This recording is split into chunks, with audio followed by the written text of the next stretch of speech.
Ladies and gentlemen, they did it again. As if it wasn't good enough for them to make the best console on the market, and I know Xbox head's gonna hate that, now they went and made the best all-around pro controller of all time so far. But what makes it so good? Is it the easy software? Is it the design of the controller? Is it the fact that you can like and subscribe for free? Listen, I don't know, but we can find out. On January 26, 2023, our savior was born, and for just $200, you can take him home too. And I gotta say, this might be the first pro controller worth the price point. Man, stop playing with me, what? No, I'm serious, soldier boy. Just look at the packaging and the branding. You don't get much better than this. The DualSense Edge controller comes with probably the best carrying case I've ever seen.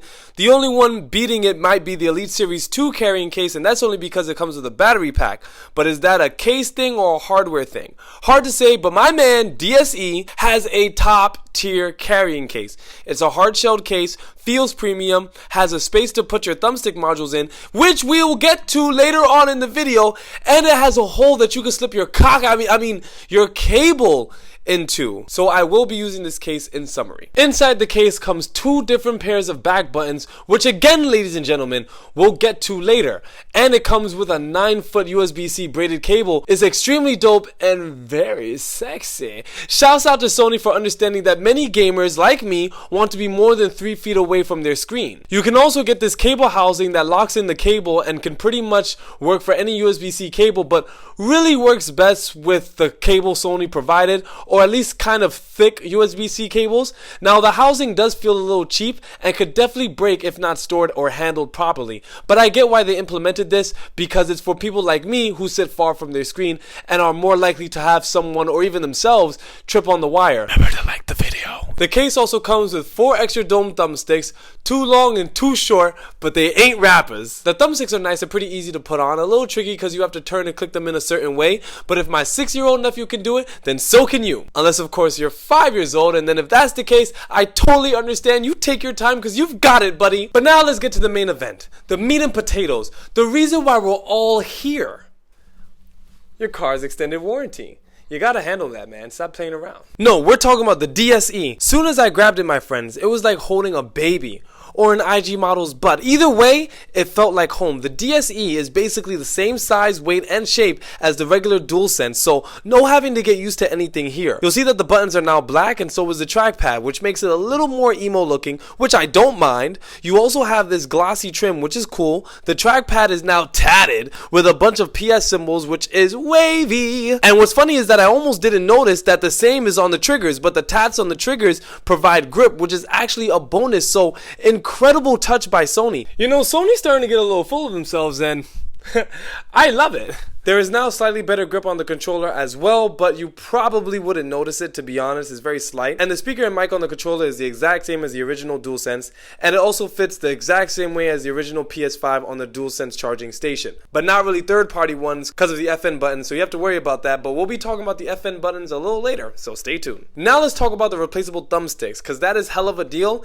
and definitely worth discussing. There is a tiny release button on the back of the controller that when flipped, it'll release the cover that closes off access to the thumbsticks. After that, you flip a lever and then the thumbsticks come right out. Replaceable thumbsticks are great and definitely a huge step in the right direction. So great job, Sony. No longer do you have to buy a whole new controller just to handle stick drift. Now for $20 you can get a new part and fix it yourself. But listen people, we can't just settle. The word is out. Everybody knows Hall effect sensors will eliminate stick drift, so we can't get lazy or complacent. Just because they gave you new sticks does not mean that they couldn't just fix the original problem. Keep pushing until we eliminate stick drift altogether. Isn't that right, brother Vikuda? Still though, big improvement, Sony, so I'm not mad. And because of the way the case is set up, you can buy extra modules and keep them there for safekeeping. And you can switch them around. Either module can be used on either side. So when you're ready, you can just close it and be good to go. Now, if they had Hall effect sensor replaceable thumbsticks for a higher price or something, that'd be pretty dope too. I could definitely get behind that. Just something to stop stick drift altogether. Now it's on to the trigger stops, people. Trigger stops. Sony did these right. I mean, it's a simple and common lever design, but it works. All the way up is a full press, and all the way down is a short press. Perfect system. Not the best trigger stops I've ever encountered though. That's what I would say if it wasn't for the fact that those trigger stops don't get in the way of the adaptive triggers. That's tough. That's wavy. It's not like the scuff reflex where you gotta choose between adaptive or great triggers. I mean, listen, are the triggers as good as the scuff reflex? No. But when you count the fact that you can still enjoy adaptive plus good triggers, I mean, what is there to really complain about? Some of y'all just want to be mad for no reason.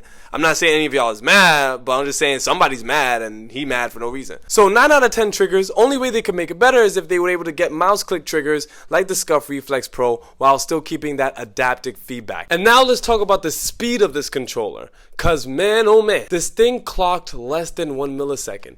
That's really as responsive as it gets. You don't even need to overclock anything. So when it comes to speed, this thing is top tier. Alright DSC, now it's time for you to back that thing up and show us your back buttons. These back buttons are named RB and LB. Here we get two types of back buttons. There's the paddle design that for the last 4 or 5 reviews, I've said religiously that you can't get better than this design.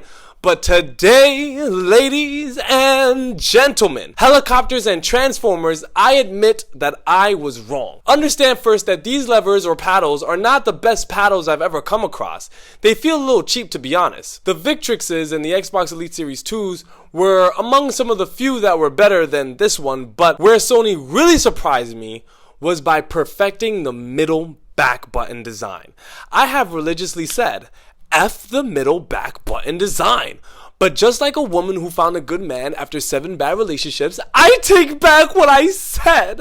I believe again. They finally did middle back buttons right. What makes the middle button so special, and honestly my favorite back buttons right now, is because instead of pressing down on it like the other stupid designs were made, you pull it, which makes the whole thing much more comfortable, especially if you have big hands. If you have smaller hands, it might be harder to reach, but if you have bigger hands, I'm sure you'll like it. Plus, another reason why I like these middle buttons more is because the paddle design alternative kind of makes you press them accidentally a lot, so you can't even rest the controller because the paddles keep automatically getting clicked, which is really annoying. But there's only one problem.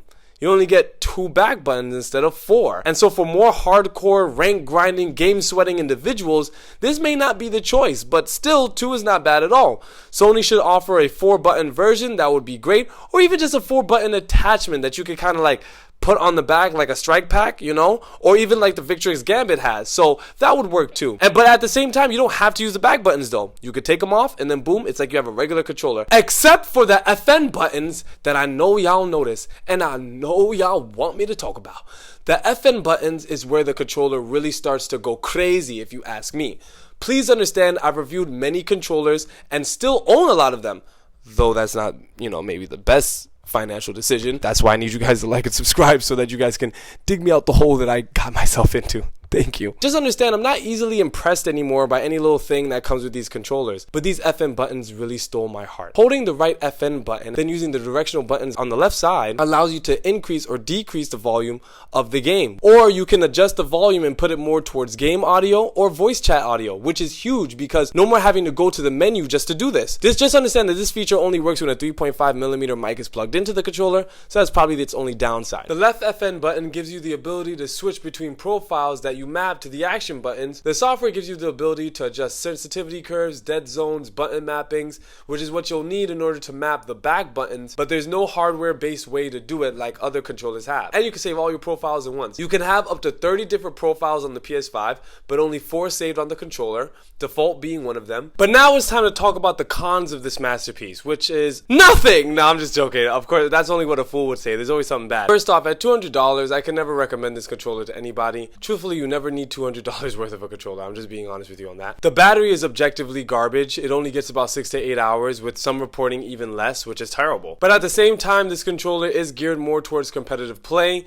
and competitive players tend to stay wired anyway, so I guess maybe it balances out. Number 2, they don't have a PC-based software for this controller, so whatever kind of mappings you want, you have to make on the PlayStation in order to use it on the PC later on. And you only get a 1-year warranty, which is really not that bad, but if you know me on this channel, we ask for 2, and that's nothing new. Now, for those wondering, the controller does work on Steam, back buttons and all. It's just that you have to configure your settings on the PlayStation 5 and then you bring it over to PC and all your mappings will be the exact same. Even the function buttons work the exact same. So that's pretty cool, but it would be nice if they had like a PC version of that software so that people can also edit those things on the PC as well. Overall, it's probably the perfect controller for competitive PlayStation 5 gamers. Like, that's just the reality. And if you measure it against other pro controllers, honestly, I'd go as far as to say that it's the best one I've ever seen so far. Because of its overall performance and greatness, you gotta give it to them. So, like and subscribe.